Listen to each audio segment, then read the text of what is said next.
Bienvenue sur ce webinaire qui a pour thème donc les oméga-3 et la dépression, qui est présenté par Delphine Amodeo, naturopathe. Bonsoir Delphine. Bonsoir Nolwenn. On va vous présenter le webinaire de manière globale. Sur la slide d'après, on voit l'équipe Norsan, comme habituellement. Donc, j'anime le webinaire avec Delphine et au service, support technique, c'est Magaline qui répondra aux questions sur le chat. N'hésitez pas à poser vos questions tout le long du webinaire si vous en avez. En sachant que on va faire une petite présentation là, de Norsan et de Delphine. Ensuite, Delphine pourra faire sa présentation et à la fin du webinaire, on laisse un laps de temps pour les questions-réponses. Si vous souhaitez intervenir à l'oral, n'hésitez pas à lever la main. Donc, vous avez la petite main à côté de votre nom. Vous pouvez cliquer dessus et on vous donnera la parole à ce moment-là. Je pense avoir fait le tour. Si vous avez un souci technique de son ou quoi que ce soit, n'hésitez pas à le mentionner dans le chat. On essaiera de vous aider au maximum. Donc, je laisse la parole à Delphine pour se présenter. Donc, bonsoir à tous. Donc, je suis Delphine Amodeo, donc je suis naturopathe, diplômée de l'Institut supérieur de naturopathie, soutenable pour ceux qui connaissent, où j'ai suivi un cursus de 3 ans entre 2018 et 2021. Donc, j'exerce aujourd'hui à Marseille en cabinet dans le 8e arrondissement, donc dans un centre pluridisciplinaire. Et je suis particulièrement sensible aux troubles digestifs et à la gestion du stress, voilà, au vu de mon parcours personnel. C'est deux choses d'ailleurs qui vont très souvent ensemble, pas toujours, mais très souvent, et qui demandent dans la majorité des cas un réglage alimentaire pour se régler. Et je pratique aussi les massages, donc les massages naturopathiques et les massages bien-être aux huiles essentielles qui ont vraiment toute leur place dans la gestion du stress au long cours. Voilà pour ma présentation. Merci beaucoup. Et puis, on va passer à la présentation de Norsan pour ceux qui ne nous connaissent pas encore. Donc, on a un laboratoire d'origine norvégienne créé par Joachim Graf, notre fondateur, qui est norvégien, et donc la société a son siège social à Berlin, en Allemagne. On est spécialisé dans les produits hautement dosés en oméga-3, EPA et DHA, non concentrés, 100% naturels. Aujourd'hui, Norsan, on est présent dans plusieurs pays européens, en Allemagne, bien sûr, Autriche, Suisse, Italie, et aussi France et Belgique, depuis fin 2019. On est la première marque d'oméga-3 en pharmacie en Allemagne. Et l'objectif de Norsan, c'est vraiment d'éclairer sur le mode d'action et le rôle des graisses au sein de l'organisme et de permettre au plus grand nombre de bénéficier d'un apport suffisant en oméga-3 dans l'objectif de pouvoir rééquilibrer son rapport oméga-6-3. On va en parler par la suite après la présentation de Delphine. Je laisse la parole à nouveau à Delphine. Merci Nolwenn et bonsoir à tous une nouvelle fois et merci à vous Nolwenn de me donner l'opportunité de parler d'un sujet qui me tient à cœur et qui est celui de la santé mentale. Voilà, nous savons tous aujourd'hui que la santé est la base indispensable pour une vie pleine et épanouie, mais quelquefois on oublie que par santé, la santé physique et la santé psychique vont de pair. Sans santé psychique, il y a vraiment une vraie perte de qualité de vie et on estime aujourd'hui la prévalence de la dépression en France à 10%, ce qui est énorme. Donc, personnellement, je suis persuadée qu'améliorer notre santé mentale passe par améliorer notre santé physique au global, parce que notre cerveau n'est pas isolé du reste de notre corps et il est un organe comme tous les autres. Il y a plusieurs façons de renforcer notre corps et de revenir à la santé, et l'alimentation est l'un des puissants leviers qui permet de le faire. Et c'est sur celui-ci que nous allons nous concentrer aujourd'hui. Ce n'est pas le seul, il n'y a pas que ça, mais c'est vraiment sur ça que nous allons nous concentrer aujourd'hui. Donc, le but aujourd'hui, c'est vraiment de comprendre les liens entre notre santé mentale et notre alimentation. En d'autres termes, de vraiment faire les liens physiologiques entre notre cerveau et notre système digestif. Donc pour ça, on va commencer par définir ce dont on parle, c'est-à-dire les mécanismes du stress et la définition du microbiote. Qu'est-ce que c'est et quel est son rôle dans l'intestin? Ensuite, nous parlerons des liens physiques entre le microbiote et le cerveau. Et ensuite, nous passerons à une partie un petit peu plus pratique. Comment bien se nourrir pour une meilleure santé mentale et faut-il ou non se complémenter? Comment se complémenter? Et c'est ici que nous ferons un focus sur les oméga-3 qui ont vraiment toute leur place dans ce domaine. D'ailleurs, David Servan-Schreiber, pour ceux qui connaissent, dans son bouquin Guérir de l'anxiété, de la dépression sans psychanalyse ni médicaments, avait consacré un chapitre entier sur les oméga-3 qui avait eu un énorme retentissement à l'époque. Avant de rentrer dans le vif du sujet, je voudrais commencer par citer le docteur Michel Delorgeril qui a écrit un livre entier sur les oméga-3 et les effets de ces carences dans toutes les sphères de notre organisme. Carences en lien, nous le savons tous, avec le passage vers notre alimentation moderne. Alors, je cite. Nous découvrons chaque jour de nouvelles applications médicales du concept de déficience et carence en oméga-3 qui semblent caractériser les populations occidentales. Ce qui émerge aujourd'hui en voyant la largeur du spectre des pathologies initiées ou favorisées par cette simple déficience nutritionnelle, c'est l'idée que nous avons en toute naïveté profondément modifié notre environnement au cours de ces dernières décennies et que nous commençons seulement aujourd'hui à en mesurer les conséquences sur notre santé. Et je rajouterai notre santé physique et notre santé psychique. Voilà, donc pour revenir à la présentation, nous allons commencer par définir le stress. Qu'est-ce que c'est?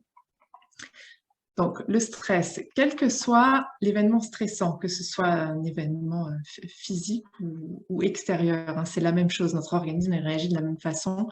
L'organisme déclenche une réaction en chaîne qui commence dans l'hypothalamus et qui va aboutir par l'intermédiaire de l'hypophyse à la production d'hormones surrénaliennes. Donc, les glandes surrénales, ce sont ces petites glandes pyramidales que nous avons au-dessus de chacun de nos reins et qui va produire l'adrénaline et le cortisol. Le cortisol va activer deux zones dans notre cerveau. D'abord, le cortex, qui est notre cerveau le plus moderne, celui avec lequel on réfléchit, pour qu'il réagisse de la manière la plus appropriée par la fuite ou l'attaque. La deuxième partie du cerveau qui va être activée est l'hippocampe. Et l'hippocampe a pour rôle d'apaiser la réaction, d'apaiser le niveau de baisser le niveau de cortisol et vraiment de moduler la réaction. Si le stress est trop important ou dure trop longtemps, l'hippocampe va être complètement saturé de cortisol et il ne pourra plus assurer sa régulation. L'hormone, le cortisol, va complètement envahir notre cerveau qui va petit à petit s'épuiser. Et quand notre cerveau s'épuise, il laisse place à la dépression. Entre parenthèses, les glandes surrénales, au bout d'un moment, vont s'épuiser aussi et elles ont un rôle majeur dans tout ce qui est système hormonal. En parallèle, les effets de ces hormones, donc l'adrénaline et le cortisol, sur le métabolisme général, si le stress dure trop longtemps, est délétère pour tous nos systèmes. On ne va pas les passer un par un, on n'aura vraiment pas le temps, mais ici, on va parler du système digestif. En cas de stress chronique ou de stress tout court, notre système digestif est mis de côté. Il est moins irrigué, le sang ira dans les muscles, le cerveau et plus dans le tube digestif parce qu'il n'est pas nécessaire pour la lutte ou la fuite. À savoir aussi que le cortisol, trop de cortisol, rend notre paroi intestinale poreuse. Donc, en cas de stress sur le long terme, nous n'assimilons plus correctement nos nutriments. En plus de ça, le cortisol nous fait déstocker notre glucose, nous fait déstocker nos protéines pour pouvoir faire face à cette sursollicitation. Et pour mettre un petit peu les choses en image, nous mangeons de l'intérieur et épuisons les réserves de notre organisme sans pouvoir assimiler correctement. À savoir qu'à dose physiologique, le cortisol est anti-inflammatoire, mais que quand il est présent à une dose trop importante, il devient inflammatoire. Également, quand les glandes surrénales s'épuisent, elles ne peuvent plus produire de cortisol et tout ce qu'elles produisent habituellement, c'est le burn-out. Et quand il n'y a plus de cortisol dans le corps, l'inflammation flambe également. Donc, pourquoi on parle dans cette présentation des mécanismes du stress, et alors que on est plutôt axé ici sur l'alimentation. C'est tout simplement parce qu'une mauvaise alimentation, comme nous allons le voir, peut aussi déclencher, via le microbiote notamment, ces mécanismes du stress, qui à leur tour vont engendrer de mauvaises digestions, qui à leur tour vont réactiver ces mécanismes du stress, et on peut vraiment rentrer dans un cercle vicieux. Pour pouvoir faire les liens entre microbiote et cerveau, nous allons maintenant nous pencher sur les liens, sur le microbiote. Alors, qu'est-ce que c'est le microbiote? Nous ne sommes pas composés uniquement de cellules humaines. Nous avons aussi un microbiote qui est composé de milliards de bactéries, de levures, de champignons, de virus. Nous en avons partout, hein. Nous en avons sur la peau, dans la bouche et bien évidemment dans les intestins. Il représente en moyenne un poids entre 1,5 et 2 kg, parfois plus. Et nous formons avec ce microbiote un véritable écosystème. Quand tout va bien, nous travaillons en symbiose. Enfin, le microbiote travaille avec nous, pour nous. Nous sommes en symbiose avec ce microbiote. Il occupe le terrain pour que des pathogènes ne puissent pas s'installer. Il joue un rôle dans la digestion, plus qu'important, hein, sécrète certaines vitamines, participe à la fabrication de ce qu'on appelle les acides gras à chaîne courte, donc on va reparler plus tard et qui sont très importants. Et il participe aussi à la production de nos neurotransmetteurs. On va y revenir aussi. Par contre, quand la composition de notre microbiote se déséquilibre, certaines bactéries ou levures peuvent prendre le dessus et véritablement devenir parasitaires jusqu'à, dans certains cas, former des colonies. Je pense qu'on a tous entendu parler de la fameuse candidose. Et cela va vraiment venir perturber notre équilibre intestinal, notre digestion et notre assimilation et vraiment tout notre équilibre général. À savoir que notre intestin est la première barrière de défense entre notre milieu interne et notre milieu externe. Notre tube digestif est considéré comme l'extérieur de notre corps. De la bouche à l'anus, tout le tractus digestif est considéré comme l'extérieur de notre corps. Et c'est d'ailleurs pour cette raison que 80% de notre système immunitaire se trouve dans nos intestins. Et notre première ligne de défense dans nos intestins est notre microbiote. Vient ensuite le mucus, la paroi intestinale elle-même et notre système immunitaire. Le microbiote a fait l'objet d'énormément d'études ces 20 dernières années et nous commençons à peine à comprendre l'énorme influence qu'il a sur notre santé. La recherche en est presque à ses balbutiements dans ce domaine. Néanmoins, on a quand même, la recherche a mis en lumière quelques liens physiologiques entre le microbiote et notre cerveau, et c'est de cela dont on va parler tout de suite. Donc, il y a probablement des dizaines de liens, mais il y en a 5 qui ont vraiment été testés et mis en lumière et dont on est sûr. Donc, le premier est bien sûr le nerf vague, qui est le nerf le plus grand de notre corps. 80% des informations vont dans le sens intestin-cerveau, puisque le nerf vague est le nerf qui relie le haut de notre tube digestif et notre estomac à notre cerveau. Donc 80% des informations vont dans le sens intestin-cerveau, c'est-à-dire que toute la journée, notre cerveau analyse ce qu'il se passe dans notre estomac et dans notre intestin. Des études ont été menées sur les effets anxiolytiques de certains probiotiques en adjonction avec des antidépresseurs, avec d'excellents résultats. Cependant, quand on coupe le nerf vague, ce qu'on appelle une vagotomie, ces effets anxiolytiques disparaissent. Voilà. Le deuxième lien qui existe est qu'une grande partie de nos neurotransmetteurs, une grande partie de la synthèse de nos neurotransmetteurs est faite par les métabolites de notre microbiote, par notre microbiote. Nos neurotransmetteurs, bien évidemment, sont largement responsables de notre humeur et la sérotonine, qui est vraiment notre neurotransmetteur du bonheur, est fabriquée à 90% dans nos intestins par notre microbiote, mais par les cellules de notre paroi intestinale elle-même. Donc, c'est une piste plus qu'intéressante pour comprendre pourquoi un déséquilibre des bactéries de notre microbiote peut avoir un tel impact sur notre humeur. Le troisième lien dont je voudrais vous parler est la synthèse par notre microbiote des acides gras à chaîne courte, dont nous parlons un petit peu plus haut. Ils sont synthétisés à partir des prébiotiques, et les prébiotiques, ce sont des fibres qui ne sont pas digestibles par notre tube digestif et qui arrivent quasiment intactes dans notre côlon. De tous les AGCC, c'est le butyrate qui est le plus connu. Il représente 70% des sources d'énergie de notre côlon et les cellules de notre cerveau peuvent s'en nourrir directement ici. Mais ce qui nous intéresse plus particulièrement ici, c'est qu'il a une activité anti-inflammatoire dans le côlon qui est prouvée, qui a notamment été étudiée sur le syndrome de l'intestin irritable. Et une étude a été faite chez des souris, bon, en général c'est toujours le cas, et le butyrate a démontré des effets antidépresseurs similaires à ceux des antidépresseurs comme le Prozac. Voilà, c'est dire le rôle que peuvent jouer ces acides gras à chaîne courte. Le quatrième lien est notre système immunitaire, donc 80% de notre système immunitaire est dans notre intestin. Lorsque notre système immunitaire est activé par des mauvaises digestions ou des aliments toxiques, sa première réaction pour défendre l'organisme est toujours une inflammation.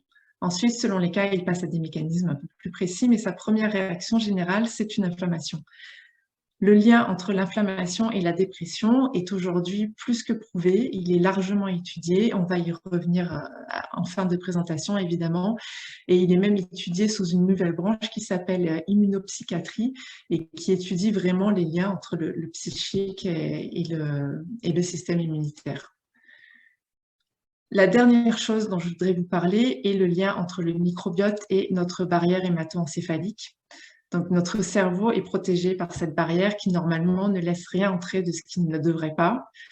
Malheureusement, comme la barrière intestinale, la barrière hémato-encéphalique peut devenir poreuse. En l'absence d'un microbiote intestinal normal chez des souris adultes, ça a vraiment été associé par les chercheurs à une perméabilité accrue de l'enveloppe du cerveau. Et cette perméabilité est réversible quand on inocule à nouveau un microbiote sain à ces souris. Pour terminer sur ces liens, je voudrais vraiment mettre l'accent sur le fait que le microbiote est un vrai régulateur psychobiologique. Quand on transmet un microbiote d'un adulte obèse à une souris, elle prend du poids. Quand on transmet le microbiote d'un adulte dépressif à une souris, elle présente au bout d'un certain temps des comportements dépressifs et anxieux, ce qui est quand même assez extraordinaire.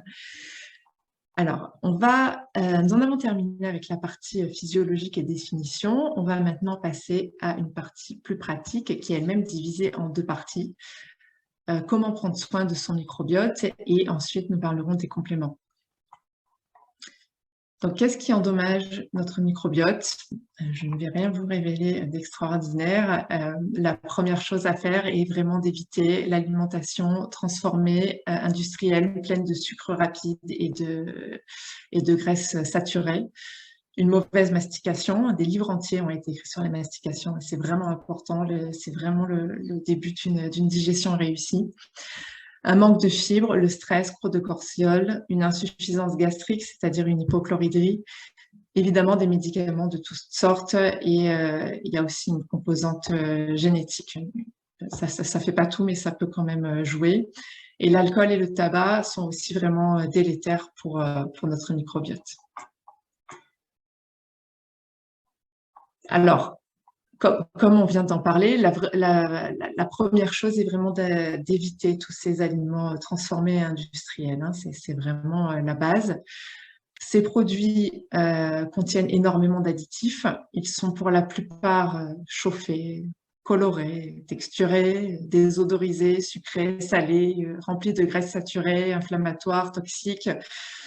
Des avocats sont passés dans des bains d'éthylène pour qu'ils mûrissent plus vite. Des olives vertes sont passées dans des bains de soude et de gluconate ferreux pour les faire noircir par oxydation ou tout simplement colorées parce qu'on n'a pas le temps d'attendre qu'elles mûrissent. Nos viandes françaises contiennent 2 fois plus d'antibiotiques que nos voisins allemands, sans parler des huiles végétales raffinées qui sont une vraie catastrophe. On n'aura pas le temps de creuser ça. Pour ceux qui sont intéressés, je vous invite vraiment à lire le livre de Christophe Brusset, Vous êtes fou d'avaler ça, qui est un ancien de l'agroalimentaire et qui va en détail à travers toutes ces transformations, avec beaucoup d'humour d'ailleurs. Donc le but ici n'est pas de faire une liste à la Prévert, mais l'idée est que notre corps ne reconnaît pas tous ces additifs. qui abîme notre muqueuse et entraîne des porosités, qui déclenche notre système immunitaire et qui nous met en état d'inflammation permanente. Mais c'est aussi une double sanction parce que tous ces aliments ont perdu toute leur valeur nutritive et nos précieux micronutriments dont nous avons tant besoin ont disparu. Alors, comment se protéger, comment se nourrir correctement et fournir à notre corps et à notre système nerveux tous ces micronutriments dont nous avons tant besoin. Donc, ça passe par une alimentation bio, brute, vivante, reminéralisante. Pourquoi consommer bio?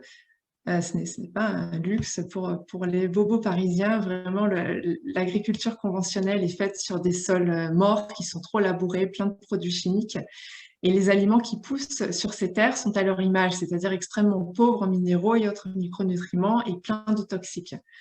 L'agriculture biologique n'est pas parfaite. Elle n'est pas parfaite, mais sans être parfaite, elle offre quand même des fruits et des légumes qui sont beaucoup plus riches d'un point de vue micronutritionnel. Alimentation vivante, c'est-à-dire une alimentation crue ou cuite à la vapeur douce, à savoir que nous sommes les seuls animaux sur cette planète à manger cuit. Il n'y a que nous qui faisons ça, il n'y a aucun animal à l'état sauvage qui mange cuit. Il ne s'agit pas aujourd'hui de revenir au crudivorisme, mais de vraiment faire attention à garder une portion de cru à chaque repas. C'est ça qui va nous revitaliser. Et c'est pour les intestins qui peuvent encore le supporter. Hein. Certains sont tellement fragiles qu'ils ne le peuvent plus. Et à savoir aussi que le cru active moins notre système immunitaire. Pendant les cuissons, pratiquement aucune vitamine, enzyme ne survit et les aliments à des températures qui sont trop hautes se déstructurent et peuvent même devenir toxiques. Les crudités, les graines germées, la lactofermentation, qui était d'ailleurs la méthode de conservation de nos ancêtres, sont vraiment à la portée de tous, peu onéreux. Et pour les personnes qui ont vraiment des intestins fragiles, des jus de légumes crus peuvent être une possibilité.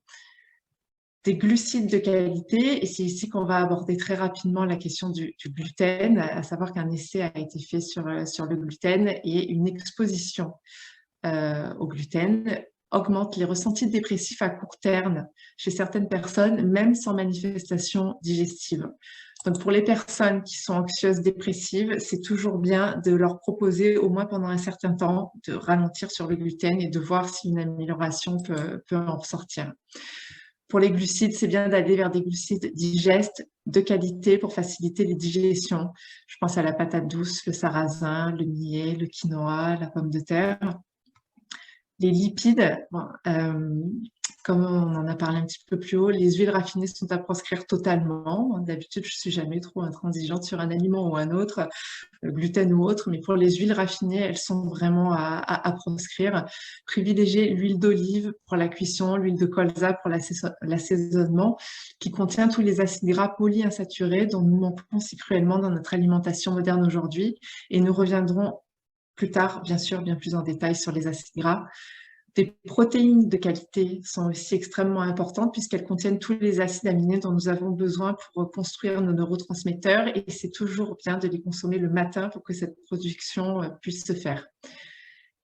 Évidemment, des bonnes compositions d'assiettes sont importantes. On a souvent tendance à associer protéines féculents, steak frites, poulet riz, mais ce sont les légumes qui devraient composer à 50% l'assiette de tous nos repas parce que c'est ce qui convient à notre physiologie, c'est ce qui convient à notre tube digestif, tout simplement.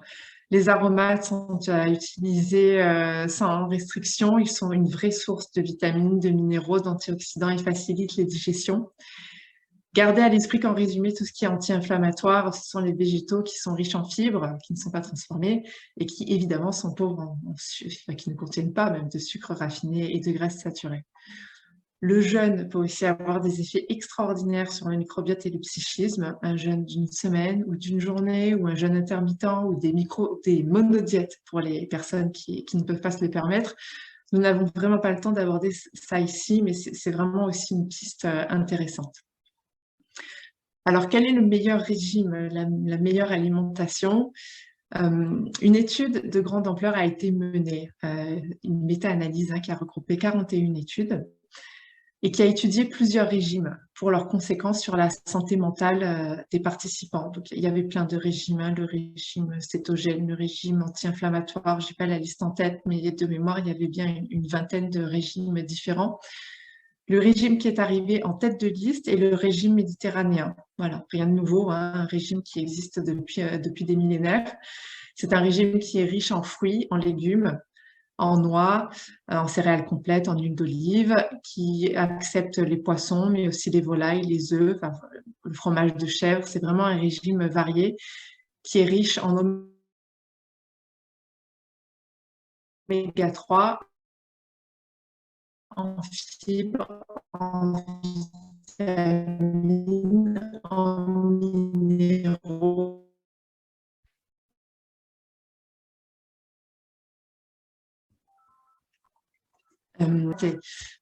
Aujourd'hui, nous n'avons aucun mal à avoir le ratio nécessaire de protéines, lipides, glucides. Nous en avons pléthore, mais parfois il est difficile de trouver l'apport nutritif, la quantité suffisante de minéraux, de vitamines, d'enzymes et d'autres protecteurs cellulaires.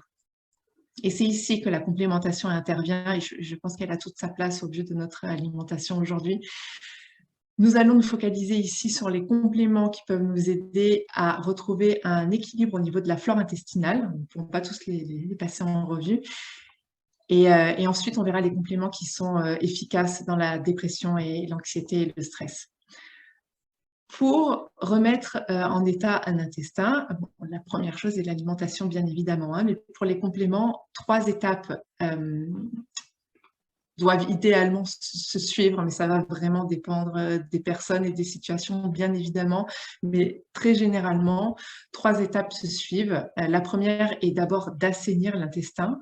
Hein, ça ne sert à rien de mettre des probiotiques sur un intestin qui est complètement déséquilibré. Pour l'assainir, il y a plusieurs façons de le faire. Le charbon est un très bon moyen. Il se lie aux molécules toxiques et empêche leur absorption et les emmène vers la sortie. Des cures d'argile, en général de 21 jours, peuvent être très efficaces. La chlorophylle aussi fonctionne très bien. Elle a aussi une composante cicatrisante pour les personnes qui ont des intestins abîmés, inflammés, avec des plaies. Et les extraits de pépins de pamplemousse sont aussi très bien. Ils vont agir comme un antibiotique sans décapiter toute la flore intestinale et en se concentrant sur la flore pathogène. En ce qui concerne la porosité intestinale, la glutamine est un acide aminé qui donne de très bons résultats. Le butyrate aussi, un acide gras à chaîne courte en complément ou en alimentation. Et pour les jonctions serrées, la vitamine D, le zinc, les oméga 3 et le collagène peuvent vraiment avoir un rôle pour rétablir les muqueuses. Une fois l'intérieur de l'intestin assaini, les muqueuses nourries et réparées, on peut passer à, pas automatiquement, hein, mais selon les cas, à réensemencer la flore avec des probiotiques pour augmenter et diversifier la flore. Et nous allons voir leurs effets sur le psychisme juste après.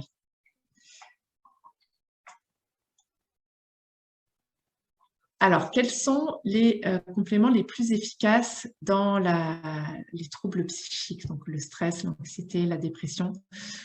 Une étude a été publiée en 2016 dans le American Journal of Psychiatry, ouais, qui est quand même un journal reconnu mondialement, hein, qui n'est pas le magazine du coin. Et dans cette étude, des chercheurs de Melbourne et de Harvard ont examiné 40 essais cliniques qu'ils ont passés en revue sur les preuves des effets des suppléments nutritionnels dans le traitement de la dépression clinique, en combinaison avec des antidépresseurs. Alors, pourquoi je prends ces études qui sont très, très allopathiques, hein, parce que les naturopathes n'ont pas au jour d'aujourd'hui les moyens de faire de telles études, donc nous servons de ces études qui utilisent des médicaments, bien évidemment. Et les compléments qui ont été prouvés les plus efficaces dans l'ordre sont en premier les oméga 3, en second la vitamine D et en troisième place la vitamine B9. Donc, en ce qui concerne les oméga 3 arrivés en tête, la première conclusion de l'analyse est l'effet vraiment significatif versus le placebo des oméga 3, donc de l'huile de poisson en combinaison avec les antidépresseurs. Cette différence a été décrite par les auteurs comme très importante par rapport à un placebo. Donc, en d'autres termes, c'est-à-dire que leur efficacité ne laisse vraiment aucun doute. L'analyse, donc cette méta-analyse révèle aussi des preuves en faveur de la vitamine B9 et de la vitamine D, à savoir que la vitamine D est la seule vitamine dont nous avons des carences importantes dans la population française. Et c'est une vitamine qui a des propriétés immunomodulatrices, c'est-à-dire qu'elle lutte contre l'inflammation et aurait aussi un effet bénéfique sur le microbiote en favorisant les bonnes bactéries. À savoir, entre parenthèses, qu'environ 25% des personnes hospitalisées pour bipolarité et schizophrénie, ce qui n'est pas le thème aujourd'hui, mais 25% de ces personnes-là ont des carences sévères en vitamine D. Donc, ça nous permet quand même de faire certains liens. Ce sont ces trois compléments qui augmentent qui sont le plus efficaces dans les dépressions en complément avec les antidépresseurs.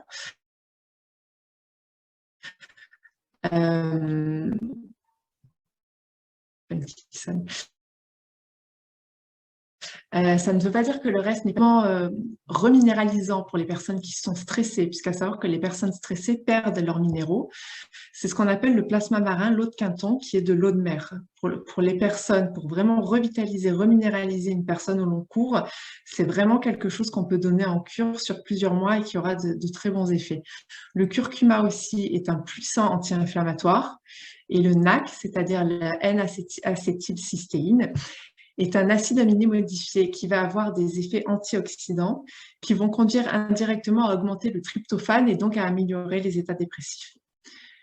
Les probiotiques aussi peuvent être extrêmement efficaces. Une étude sur 2 mois a montré une amélioration significative de l'anxiété des symptômes dépressifs chez 39 patients. Voilà, encore une fois, les probiotiques ne sont pas à prendre automatiquement, mais ils peuvent avoir un grand intérêt pour les personnes anxieuses et dépressives qui ont une porosité intestinale. On va maintenant se concentrer sur les oméga 3. Nous rentrons ainsi un petit peu plus dans le vif du sujet. Et je voudrais commencer cette partie en citant 2 livres. Le premier est celui de Guillaume Font, qui a écrit un livre intitulé « Bien manger pour ne plus déprimer » et qui introduit la 3e partie de son livre sur les compléments alimentaires utiles pour le microbiote et le cerveau par cette phrase. Je cite, « La santé mentale ne se limite pas au cerveau. J'ai choisi de commencer cette partie par les données les plus solides sur le plan scientifique, c'est-à-dire les oméga 3. » Fin de citation. Donc, c'est dire la place de choix des oméga 3 dans la santé mentale. Je voudrais aussi prendre quelques minutes pour mentionner le livre de David Servan-Schreiber, Guérir le stress, l'anxiété et la dépression sans médicaments de psychanalyse. Ce dernier a vraiment fait le lien entre la courbe exponentielle des dépressions et l'arrivée de notre alimentation moderne après la Seconde Guerre mondiale, qui est profondément carencée en oméga 3. Et il donne dans son livre 3 exemples de personnes que je voudrais vous citer. 3 personnes qui sont atteintes de dépression sévère, voire très sévère. Donc, le premier est un adolescent qui souffre de dépression depuis des années, notamment d'agoraphobie. La deuxième personne est une jeune femme avec un postpartum sévère, c'est-à-dire une dépression post-accouchement après son 2e enfant assez sévère, et un jeune homme d'une trentaine d'années qui fait régulièrement de grosses crises d'anxiété dans le cadre d'une maniaco-dépression qui s'est déclenchée après la prise d'antidépresseurs qu'il s'est prescrit lui-même puisqu'il est lui-même médecin. Dans ces 3 personnes, les 2 premières ne répondaient absolument pas aux antidépresseurs, ça ne fonctionnait pas. Et la 3e ne pouvait pas les prendre parce qu'elle n'en supportait absolument pas les effets secondaires. Ces 3 personnes ont vu leur dépression installée depuis plusieurs années disparaître en quelques semaines ou en quelques mois avec la prise de gélules d'huile de poisson. Alors, pourquoi de tels résultats assez spectaculaires, hein. Les cellules de notre cerveau, comme les cellules de tous nos organes d'ailleurs, hein, se renouvellent leurs constituants en permanence et sont faites de ce que nous mangeons, évidemment. Les 2 tiers de notre cerveau sont constitués d'acides gras. Donc, ces acides gras sont vraiment les constituants de base des membranes de nos cellules nerveuses, des membranes de toutes nos cellules, hein, mais on se concentre ici sur le cerveau. Et si nous ne consommons que des graisses saturées, c'est-à-dire du beurre ou des graisses animales, des margarines, leur rigidité, la rigidité de ces acides gras saturés va se refléter par une rigidité des cellules de notre cerveau. Si au contraire, nous mangeons plutôt des graisses polyinsaturées, c'est-à-dire des graisses souples, les gaines des cellules de notre cerveau vont être plus fluides, plus souples, et donc la communication entre elles se fera de façon plus stable, surtout s'il s'agit d'oméga 3. En cas de carence en oméga 3, les effets sur le comportement ne sont pas subtils. Lorsqu'on supprime les oméga 3 de l'alimentation des rats de laboratoire, leur comportement change complètement en quelques semaines. C'est-à-dire qu'ils deviennent anxieux, ils n'apprennent plus de nouvelles tâches et ils paniquent dans des situations de stress. C'est-à-dire quand on leur met des petites plateformes, quand ils sont en train de nager, ils n'arrivent plus à les trouver alors que d'habitude ils les trouvent. Voilà, tout ce genre de tests. Également, une alimentation pauvre en oméga 3 réduit l'expérience du plaisir, c'est-à-dire qu'il faut aux rongeurs une quantité bien plus importante de morphine pour qu'ils y trouvent un quelconque intérêt. À l'inverse, un régime riche en oméga 3 augmente sur le long terme la production des neurotransmetteurs de l'énergie, la dopamine, la sérotonine dans notre cerveau émotionnel, et permet vraiment d'être, voilà, on connaît tous les effets des neurotransmetteurs, hein. Quand ils ne fonctionnent pas, on ne peut pas se sentir bien, et les oméga 3 ont vraiment un rôle dans cette production des neurotransmetteurs. C'est l'EPA. Alors, les oméga 3, les sous-produits des oméga 3 sont l'EPA et le 2HA, c'est sous cette forme-là qu'on les trouve dans le cerveau. C'est l'EPA qui montre la meilleure efficacité dans le traitement de la dépression. C'est le DHA qui montre la plus grande efficacité dans le traitement de l'anxiété. Une parenthèse avant de passer à la suite, même si, encore une fois, les troubles psychiatriques ne sont pas le sujet de la présentation d'aujourd'hui, ce n'est pas la compétence des naturopathes, mais ça vaut le coup de le mentionner. Des méta-analyses de nombreuses études ont prouvé que les niveaux d'oméga 3 sont diminués dans certains troubles psychiatriques, notamment la schizophrénie, la dépression, le trouble bipolaire et la démence. Encore une fois, ça nous permet quand même de faire certains liens. On va parler maintenant de l'inflammation, qui est quand même un vrai sujet dans les troubles mentaux.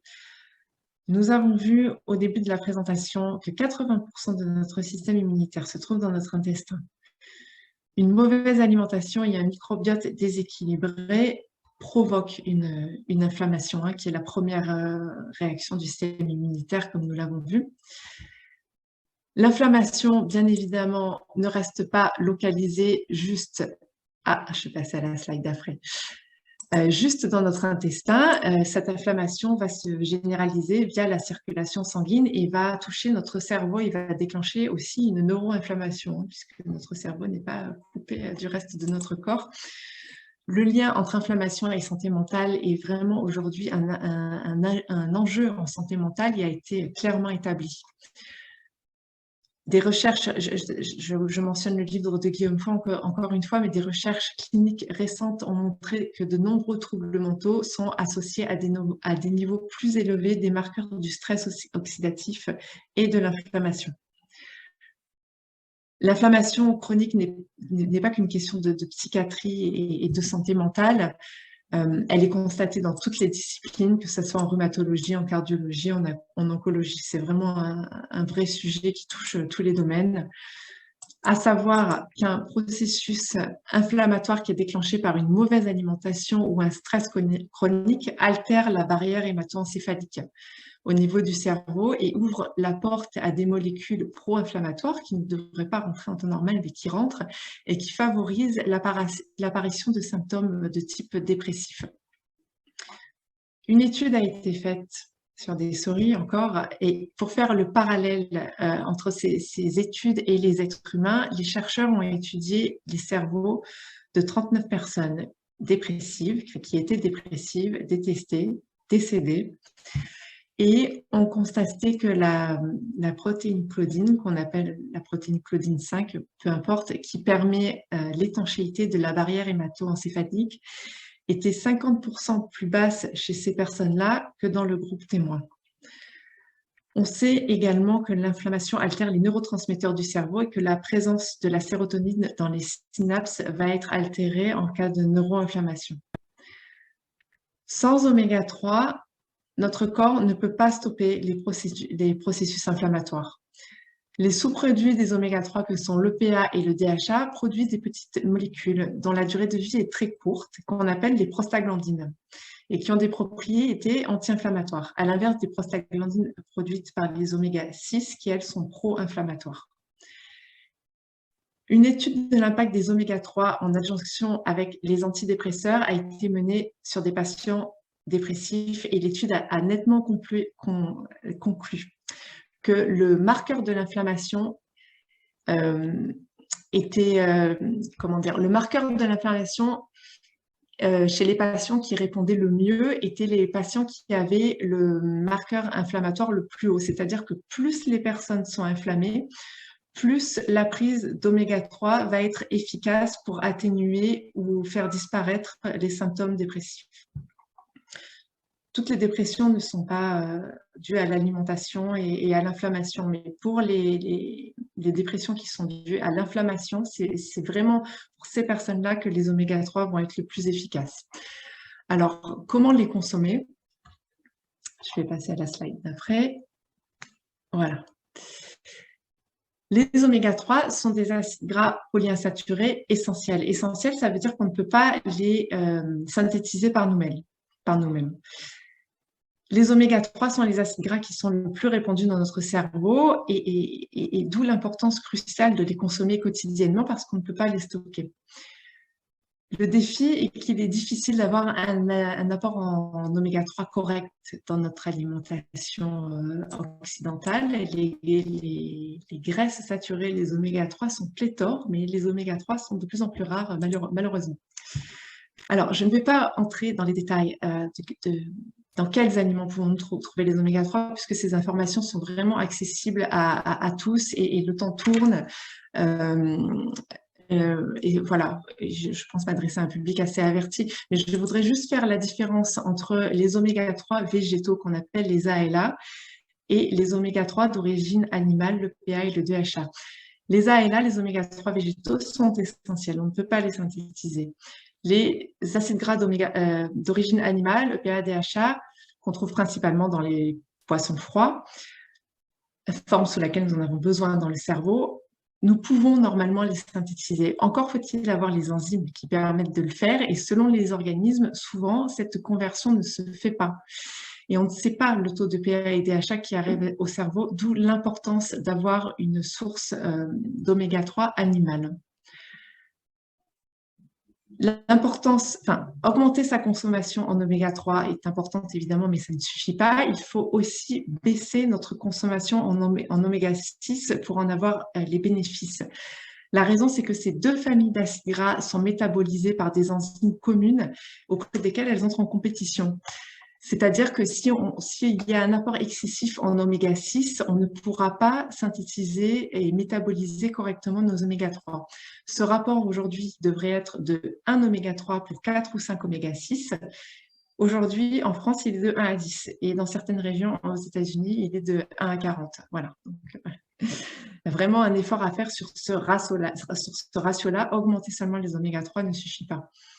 Pour un apport correct en oméga-3, il faudrait potentiellement manger des poissons d'eau froide tous les jours. C'est compliqué. À savoir aussi que l'ANSES recommande de ne pas dépasser 2 doses de portions par semaine à cause des risques d'intoxication au mercure. Et à savoir que la teneur en oméga-3 dans les poissons est variable. Quand les poissons sont congelés plusieurs mois, les oméga-3 peuvent disparaître et ça dépend du lieu de pêche, s'ils sont sauvages ou d'élevage. Les oméga-3, faut-il se complémenter? Au vu de notre alimentation occidentale moderne, je suis assez favorable sur le sujet. Il ne s'agit pas d'un médicament, de molécules chimiques, mais d'huile de poisson. Donc, c'est un complément alimentaire qui ne peut pas perturber notre équilibre.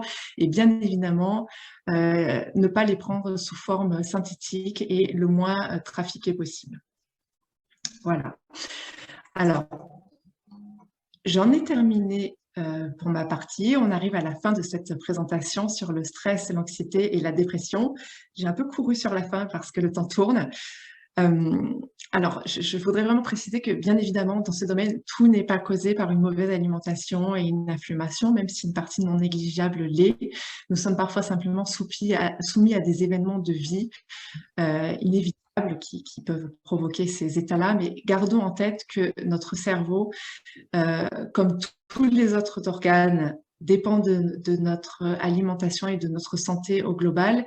Et comme tous nos autres organes, il doit être protégé de ce qui est physiquement néfaste pour lui et nourri avec les molécules et les nutriments qui lui sont nécessaires pour bien fonctionner. Et j'espère vraiment, avec cette présentation, avoir mis en lumière les liens biologiques et psychiques. Il y en a d'autres, hein, mais entre notre cerveau et notre corps. Et sur ce, je laisse la parole à Nolwenn. Merci beaucoup Delphine pour cette présentation qui était vraiment très très intéressante, très complète et très, très claire. Merci beaucoup.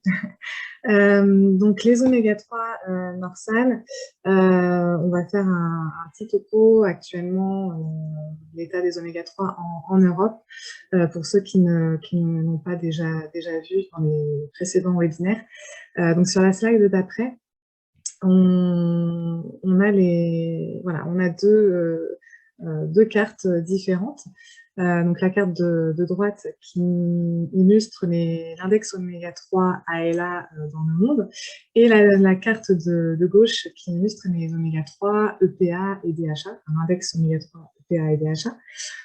Donc sur la carte de gauche, on voit bien qu'il n'y a pas beaucoup de pays en vert qui ont un index oméga-3 qui correspond à l'idéal, donc inférieur à 8%. Mais il y en a, ce sont les pays nordiques, dont évidemment la Norvège aussi. Alors pourquoi? Parce que ce sont des pays où on mange effectivement beaucoup de poissons gras, et la population se supplémente en oméga-3, et notamment par des huiles de poisson ou des huiles d'algues que l'on trouve dans toutes les cuisines norvégiennes, comme on peut trouver chez nous les huiles d'olive dans nos cuisines. Ce qui est intéressant aussi sur cette slide, c'est de pouvoir comparer le Canada par rapport aux deux cartes. On voit que le Canada, c'est le pays où on consomme le plus d'ALA. Et pour autant, sur la carte de gauche, le Canada est dans le rouge, avec un index oméga-3 EPA et DHA inférieur à 4%. Donc tout ça pour dire qu'en fait, effectivement, l'ALA se transforme à hauteur de 5 à 10% en EPA et DHA au sein de l'organisme. Et donc, c'est toujours bien de consommer de l'ALA par des huiles de lin, des graines de chia, etc. Mais toutes les études portent aujourd'hui sur l'EPA et le DHA pour rétablir son index oméga-3 au sein de l'organisme. Voilà. Donc, sur la slide d'après, on aborde en fait deux paramètres qui sont importants quand on parle d'oméga-3. L'index oméga-3 dont on a parlé, donc le pourcentage d'EPA et de DHA dans les membranes des globules rouges. Donc l'idéal, selon les travaux des docteurs William Harris et Clemens Fonchaki, l'index oméga-3 idéal serait inférieur à 8%. Et aujourd'hui, la réalité est tout autre. Sur la population européenne, on est entre 4 à 6%. Ensuite, le rapport oméga-6-3, comme l'a très bien expliqué Delphine, donc l'apport en oméga-6 comparé à l'apport en oméga-3. Aujourd'hui, l'idéal serait d'être au maximum à 5 oméga-6 pour 1 oméga-3, et la réalité, on est à 15 pour 1 oméga-3. Et c'est d'autant plus dramatique chez les moins de 25 ans, où on est à 25 oméga-6 pour 1 oméga-3. Donc, si on passe à la slide suivante, ça confirme ce que j'étais en train de dire. En fait, vous voyez le rapport oméga-6-3 recommandé, maximum 5 oméga-6 pour 1 oméga-3. Et on constate que peu importe la tranche d'âge, on est bien au-dessus de ce rapport recommandé, et surtout pour les moins de 25 ans. Ensuite, sur la slide d'après, l'explication de tous ces chiffres, effectivement, c'est l'évolution des habitudes alimentaires. Delphine en a aussi très bien parlé. Avant l'alimentation traditionnelle, on consommait beaucoup de produits de la terre, etc. Aujourd'hui, l'alimentation, c'est complètement industrialisé. Ce qu'on trouve dans les supermarchés, c'est très, très riche en oméga-6, notamment les plats transformés, les plats préparés, les viandes aujourd'hui d'élevage qui sont nourries par des farines de soja, donc très riches en oméga-6, etc. Donc tout ça, ça explique que l'évolution, enfin, les chiffres que l'on a aujourd'hui en Europe. Sur la slide d'après, on aborde du coup le bon dosage. Effectivement, nous, chez Norsan, on se base sur 2000 mg d'oméga 3 par jour, qui est recommandé, donc dose journalière recommandée. Et ce dosage se fonde sur des résultats de plusieurs études scientifiques et de plus de 30 000 analyses biologiques des acides gras qui ont été faites par un laboratoire partenaire Omega Metrix. Donc, pour avoir ce bon dosage d'oméga 3 par jour, on pourrait se limiter à l'alimentation. Mais il faudrait consommer 100 grammes de hareng, voire 3 kilos de cabillaud, ce qui est aujourd'hui très compliqué. Donc la meilleure solution, c'est de pouvoir se supplémenter en huile de poisson, ou en huile d'algues, ou alors après en capsule, l'équivalent de 8 capsules pour cuillère à soupe d'huile de poisson ou cuillère à café d'huile d'algues. Voilà. Ensuite, sur la slide d'après, on a trois facteurs auxquels il faut faire attention quand on parle d'oméga 3. Donc là, l'indice Totox, c'est l'indice d'oxydation. Donc la valeur maximale a été fixée par le GOED, l'Organisation globale des EPA et des DHA, à 26. Là, sur la slide, on voit que pour l'ensemble de la gamme Norsan, en fait, l'indice Totox est compris entre 3 et 10. Donc, on est vraiment sur des indices Totox très faibles. Au plus l'indice Totox est faible, au plus l'huile est fraîche et non oxydée. Et donc, les oméga 3 sont plus assimilables. Sur la slide d'après, on parle du processus de purification des huiles. Donc, toutes nos huiles chez Norsan sont purifiées et nettoyées des polluants, des PCB et des métaux lourds par un processus en 3 étapes qui se fait en douceur avec des températures très basses pour préserver un maximum les oméga 3. En sachant que sur le marché aujourd'hui, les fournisseurs ne se contentent en général que de 2 étapes dans le processus au lieu de 3. Voilà pour ça, pour le processus. Et le dernier point qui est important sur la slide d'après, c'est les certifications. Donc, toutes nos huiles sont certifiées IFOS, qui est un programme indépendant qui note en fait les huiles sur 5 critères. Et les produits Norsan ont obtenu la meilleure note à chacun des 5 critères. Et la certification Friend of the Sea qui garantit que la pêche se fait dans des eaux certifiées durables. Donc voilà pour ce qui est important au niveau des oméga 3. Sur la slide d'après, on passe à la gamme de produits Norsan. Donc, on a 4 gammes différentes. Tous nos produits sont 100% naturels, hautement dosés en acides gras, oméga 3, EPA et DHA, et sont disponibles en version liquide et version capsule ou pastille à mâcher pour les enfants. Donc, on a d'abord la gamme totale qui est une huile de petits poissons gras qui est accompagnée d'huile d'olive vierge extra et qui a 800 unités internationales de vitamine D3, qui est plus riche en acides gras EPA que DHA. Donc, comme on l'a déjà dit dans la présentation, l'EPA préviendrait l'inflammation.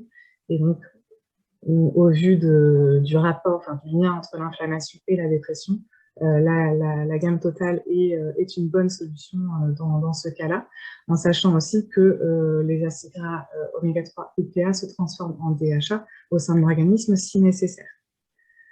Ensuite, on a la gamme Arctis, qui est une huile de foie de morue, une huile naturelle de foie de morue, qui a aussi 800 unités internationales de vitamine D3 et qui, elle, va être plus riche en DHA qu'en EPA. Pour continuer sur la gamme, on a aussi la gamme Oméga 3 vegan, qui est une huile végétale d'algues issue de la microalgue Schizothetrium sp, qui est cultivée dans des bassins d'eau de mer artificiels, qui est donc exclu des polluants et des PCB et des métaux lourds, qui a aussi une unité internationale de vitamine B3, qui est plus riche en DHA qu'en EPA. Et ce qui est intéressant avec cette huile-là, c'est qu'on va avoir vraiment un produit hautement dosé en EPA et DHA, donc en acide gras oméga 3 marin, autant que dans une huile de poisson. En général, sur le marché, vous allez trouver des huiles véganes qui vont être très riches en ALA, mais pas beaucoup, pas vraiment en EPA et DHA. Et ensuite, on a la gamme Kids, donc en version liquide, qui est un mélange d'huile de foie de morue et de petits poissons gras, qui a un arôme naturel d'orange, qui passe bien aussi pour les enfants.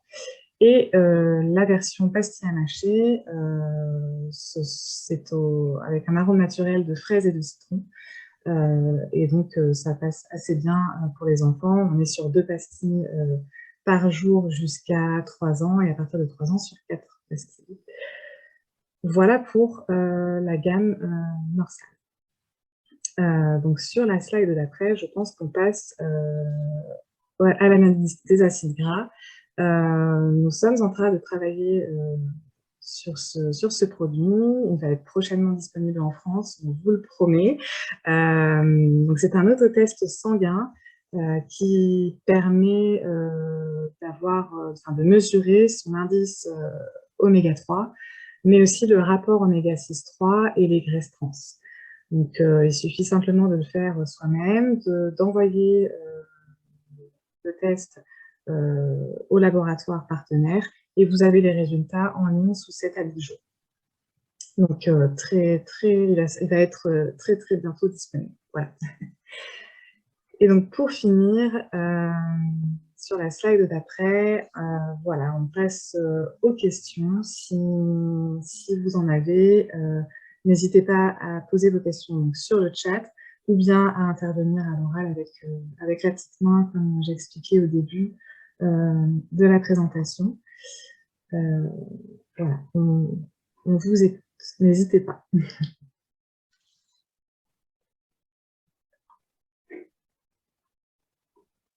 Bon, je pense qu'il n'y a pas de questions pour le moment.